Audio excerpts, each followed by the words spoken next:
ان الذین یحبون ان تشیع الفاحشۃ فی الذین آمنوا لہم عذاب علیم، یعنی بات ابھی ختم نہیں ہوئی. اللہ کا جو ایک غضب فرما رہا ہے اللہ، وہ ابھی غضب ہلکا نہیں ہوا.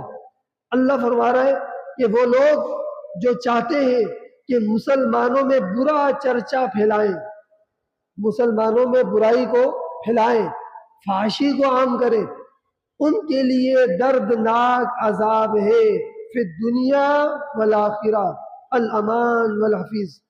اللہ ہمیں فحاشی عریانی سے محفوظ فرمائے اور اس کی ہلاکت، اس کی نحوست سے، اس کے عذاب سے ہمیں دنیا آخرت میں محفوظ فرمائے. واللہ یعلم وانتم لا تعلمون، اور اللہ جانتا ہے اور تم نہیں جانتے.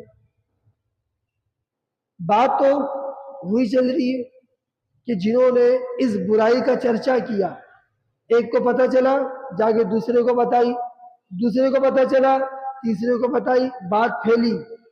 تو جو اس قسم کی باتوں میں لگتے ہیں، چرچا کرتے ہیں، اللہ فرما رہا ہے یہ لوگ وہ ہیں ان تشیع الفاحشۃ، یہ برائی کو پھیلانے والے لوگ ہیں، برائی کا چرچا کرنے والے لوگ ہیں.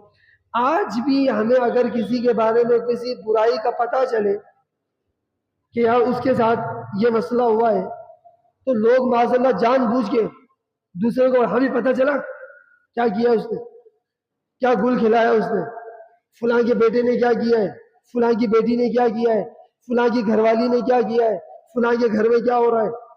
جان بوجھ کے ایسی باتیں کرتے، باتوں کو پھیلاتے ہیں. وہ ایک کو بتاتا ہے، وہ دو کو، وہ 10 کو. یہ کہلاتا ہے تشیع الفاحشہ. قرآن کے لفظ ہے تشیع الفاحشہ، فحاشی کو پھیلانے والے. اللہ کے نزدیک اس قسم کی باتوں کو پھیلانے والے دردناک عذاب کے مستحق ہیں.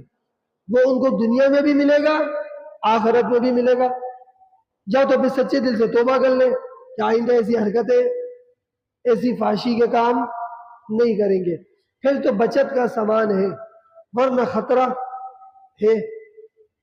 اور ہر قسم کی بہتان، برائیاں، بدتمیزیاں، ہر قسم کی چیزوں سے بندہ بچے، حتیٰ کہ فحش گوئی سے بچے. عام بندہ بھی ایک بری باتیں کرتا ہے، اللہ نے اس کو بھی جہنم میں لے جانے والا اعمال قرار دیا. وہ ہے نا کہ ما سلککم فی سقر قالوا لم نک من المصلین ولم نک نطعم المسکین وکنا نخوض مع الخائضین.